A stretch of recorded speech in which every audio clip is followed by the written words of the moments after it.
Line up your pool cartons. Notice that one of the cartons is marked with an "Open this carton first" label. This carton contains the assembly instructions, packing list, warranty card, and the self-adhesive "Do Not Dive" warning labels. Let's take a look at the assembly instructions. Each step is clearly shown and written in an easy-to-read manner for an easy installation. The packing list is a breakdown of all the parts for the pool contained in each carton. Parts are illustrated and identified by part number, description, and quantity for your pool. Let's get started. First, select the proper pool location. Choose a location in your yard that best fits with your landscaping ideas, keeping in mind that the area should be level, firm, and away from trees and overhead wires. It should be convenient to an electrical outlet and water supply. Keep the pool away from existing structures such as your house, garage, or any other condition that might encourage diving. Remember, your pool is approximately 4 feet deep and is not designed for diving or jumping. Check your local building codes when selecting your pool site.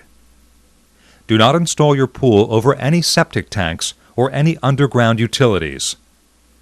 Here are some of the tools and materials that you will need.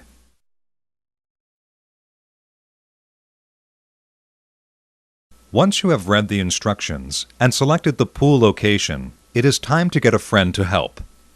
The installation of an average-size pool normally requires 2 to 3 people. Step 1. Preparing the ground. Mark the center line of the ground with string by driving the stake in the ground at one end of the pool location. Measure down the center line the entire length of the pool and drive another stake into the ground and tie a string from one end stake to the other. For identification, these two stakes are referred to as stake A. Measure in from the two end stakes, 1/2 the pool width, and drive your 2 center stakes into the ground. These are referred to as stake B. Using the chart in the Preparing the Ground section of your instructions, measure in from each stake B the additional offset distance for your pool size. You may mark this spot. Mark the outside side of your pool by measuring out from the 2 offset points 1/2 the pool width plus 3 feet on each side. Drive a stake on each side. These are referred to as stake C. This must be done at a 90-degree angle to the center line of the pool. To ensure your 90-degree angle, measure from stake A to stake C on both sides of the pool. These measurements should all be equal. This area is where the buttresses braces of the pool will lie. Compare all of the measurements from stake to stake with measurements in the instructions diagram. Measure out from the center stakes 1/2 the pool width plus 6 inches. Mark the outside of the area using chalk, flour, or spray paint. Step 2. Leveling the ground. Using a shovel, remove all grass within the pool area. Nail the end of a 2x4 onto the center stake.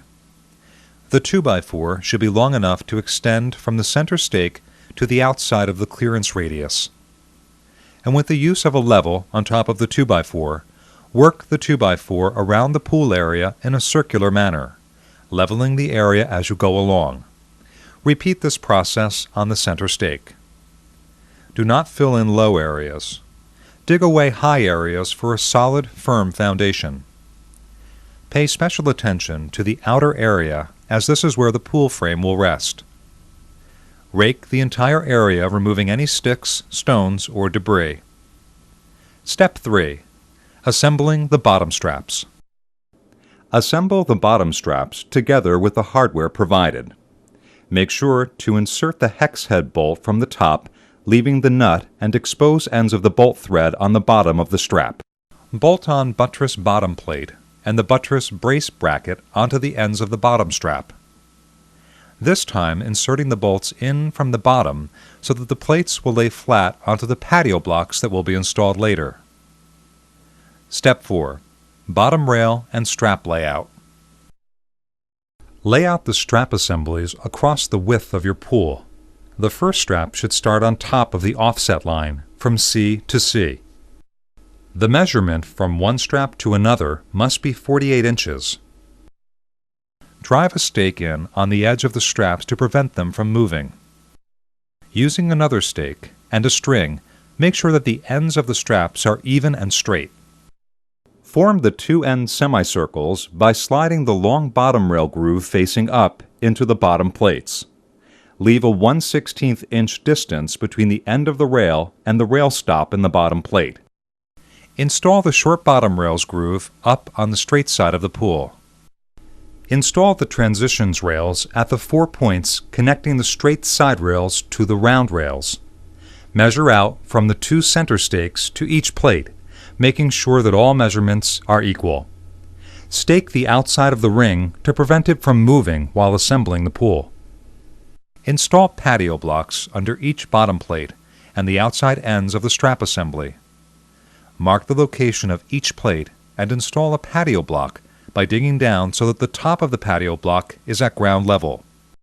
Check the levelness by using the 2x4 from the center stake to each patio block, and from block to block.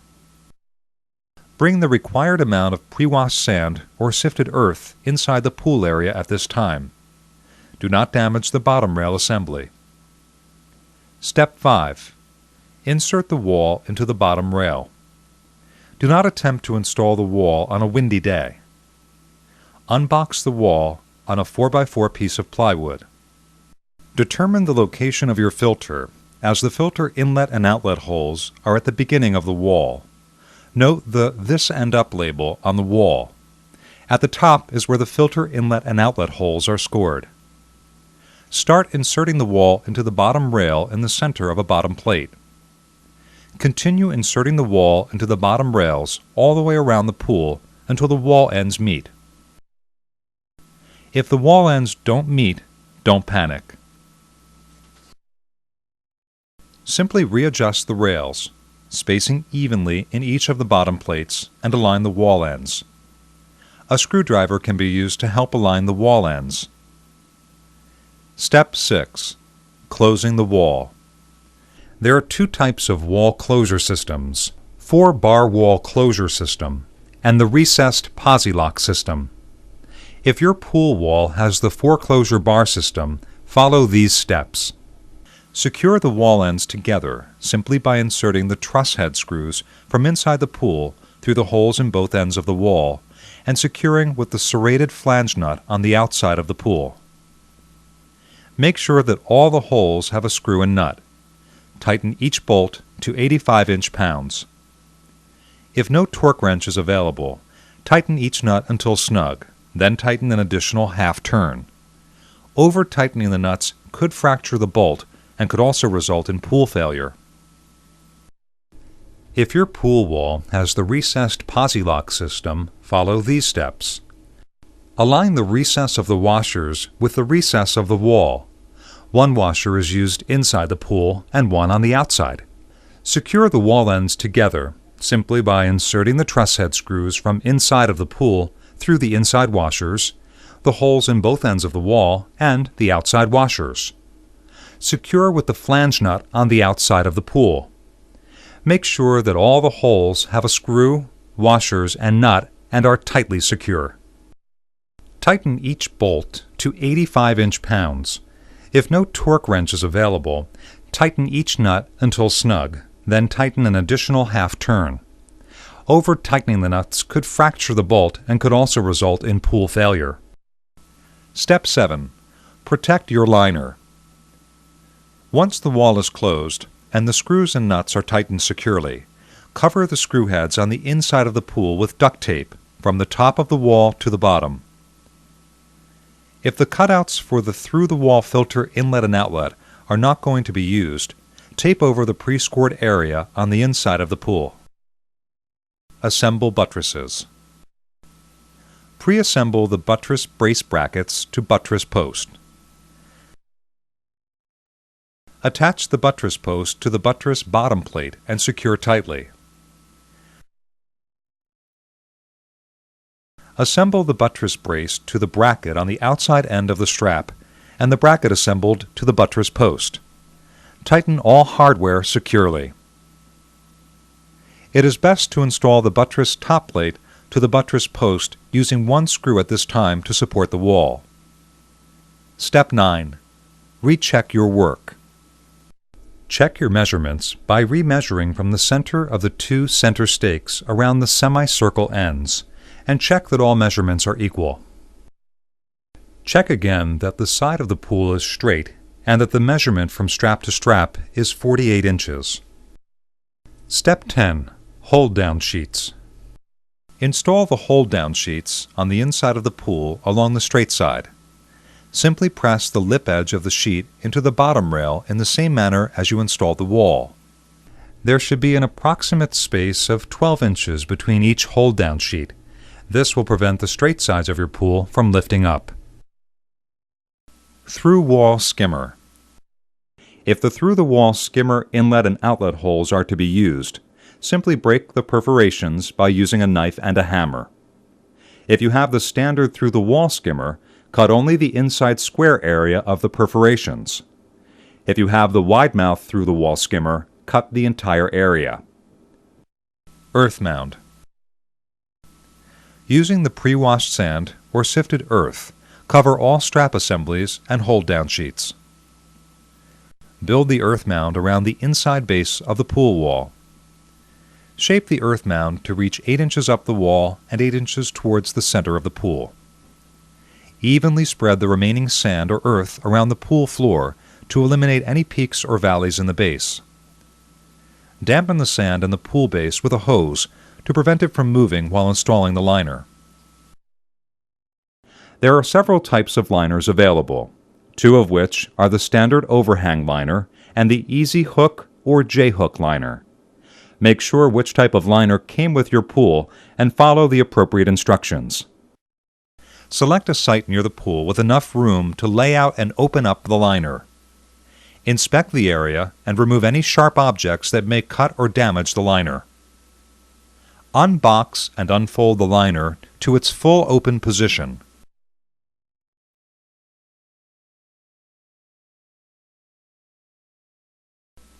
Locate the center of the liner and refold the two halves to meet at the center.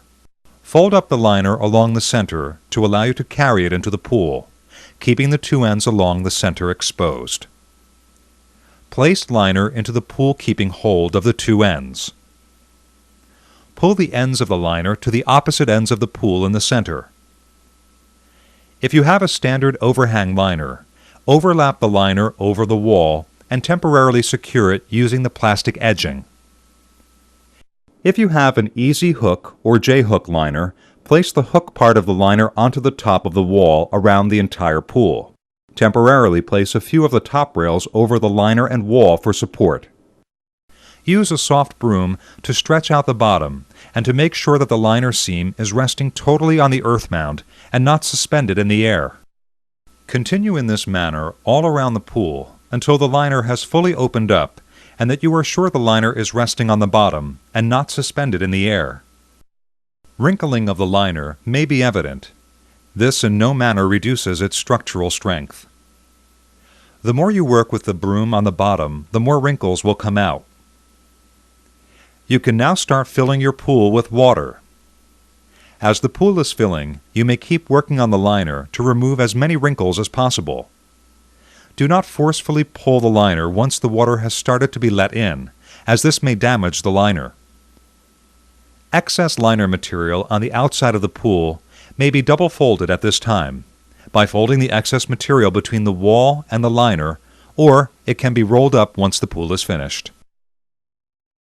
Step 14. Pre-assembly of the top plates. Before the top plates can be installed, it might be necessary to install the cage nuts in the appropriate location. Please check your packing list to see if your pool requires the cage nuts. Using pliers, simply squeeze together the spring sides of the cage nut and insert the nut into the slot of the top plate from underneath. Step 15. Installing the verticals, top plates, and top rails. If your pool has the two-piece resin vertical, Insert the flat piece into the vertical before installation. Install the verticals to the bottom plates using the sheet metal screws. Make sure the 4 holes in the face of the vertical are on top. Insert a top rail into the top plate up to the stop. Align the top plate over a vertical and press the top rail down over the plastic edging. Continue in this manner all the way around the pool. Secure the top plates to the verticals using the sheet metal screws. Step 16. Install top ledges. Take note of the 3 warning ledges. The one ledge with the large warning on the top is to be installed by the entry point of the pool. The other 2 ledges with the warning on the inside lip of the ledge are to be installed opposite of the entry point, with the warning facing the entry point. This is to provide the maximum amount of warning where people enter the pool. Do not obstruct or remove these warnings. Place the ledges over the wall with the 2 ends resting on a top plate. Refer to your instructions to find out which holes in the top plate you should start with. It may be necessary to use a different set of holes than those shown in the instructions. If your pool has the extruded resin ledges, you must use the stainless steel washers with each sheet metal screw to secure the top ledges into the top plates. Align the holes in the top plate with the holes in the ledge and insert a screw through the top ledge into the plate. Leave all the screws loose until all the ledges have been installed and the pool filled with water. This allows for any adjustments you might have to make while installing the remaining ledges and also allows the pool to form its true shape. You should not install the skimmer until the water level is 1 inch below the return cutout. Assemble all the parts of your skimmer following the manufacturer instructions. If you are using the skimmer with 2 standard gaskets, follow the next steps. Starting from the outside of the pool, position the skimmer and 1 gasket onto the skimmer cutout. From inside the pool, align the gasket and skimmer faceplate with the skimmer and secure with the screws supplied. Using a knife, cut the vinyl liner inside the skimmer mouth. From outside of the pool, carefully cut a round hole in the liner for the through-the-wall return fitting. Using gaskets provided, 1 gasket inside the pool and 1 gasket outside the pool. Insert return fitting in opening and tighten securely with a wrench to prevent leakage. If you are using the Wall Saver skimmer gasket, using a knife, cut the vinyl liner in the necessary position around the skimmer wall punch. Spread open the Wall Saver skimmer gasket and install over the wall and liner. Starting from the outside of the pool, position the skimmer onto the skimmer cutout. From inside the pool, align the skimmer faceplate with the skimmer and secure with the screws supplied. For the installation of the return fitting, follow the steps shown before. For best skimmer action, water surface should be 3 inches above bottom opening of the skimmer. Once the pool has been filled with water, tighten all the lead screws securely. Step 17. Install the top covers. To install the deluxe full contoured covers, simply place the inside and outside cover over the ledge joint. Align the hole in the covers with the cage nut in the top plate. Secure the cover using the stainless steel hardware on the top and lock the frame together by attaching the cover to the vertical using the sheet metal screws. To install the 6 or 7 inch deluxe top covers, insert the bottom section into the top so that it becomes one unit. Then snap cover into place, aligning tab on bottom of the cover with slot in the top plate of the pool, and secure using the sheet metal screws. To install the 2-piece wraparound cover, slide the inside cover into position and align the hole in the inside cover with the cage nut attached to the top plate. Secure the inside cover using the stainless steel hardware. Slide the outside cover onto the inside cover, making sure the inside cover is in the slot of the outside cover. Align the holes on the side of the bottom wrap with the holes on the top of the vertical and secure using the sheet metal screws. Place the bottom pedestal onto the bottom of the vertical and align the holes on the side with the holes on the bottom of the vertical. Secure using the sheet metal screws. Step 18. Warning labels. 4 additional warning labels have been supplied with your pool. Apply the self-adhesive labels to the pool or pool area where they are visible to all persons using the pool. Congratulations! You have just completed installing your pool. Take some time out now to fill out your warranty registration card and mail it to us. A list of emergency phone numbers should be kept on hand at the closest phone to the pool location. You should have numbers for the nearest police, fire and rescue departments, the nearest physician, the nearest ambulance service, and the nearest hospital. Keep life-saving equipment on hand at the pool location at all times. Standard equipment should be a light but strong pole, not less than 12 feet long, with blunt ends, and a 1/4 inch diameter throwing rope as long as 1.5 times the maximum width of the pool, attached to a ring buoy with an outside diameter of 15 inches. Common sense and safety precautions can prevent accidents and serious injury. You, as the pool owner, are responsible for the safety of all pool users. Some safety tips, rules, and regulations are: do not dive or jump into the pool. Always supervise children. Never swim alone. Never leave your pool open and unattended. Remove ladder and use a safety fence or a safety cover to secure your pool. Do not walk or run on the top ledge of your pool. Do not dispense chemicals into the pool while the pool is being used. Do not permit horseplay. Do not install a diving board or slide. Do not allow use of alcohol or drugs in the pool area, or permit anyone under the influence of alcohol or drugs in the pool area. You and your family can now enjoy those fun-filled swimming days in your own backyard.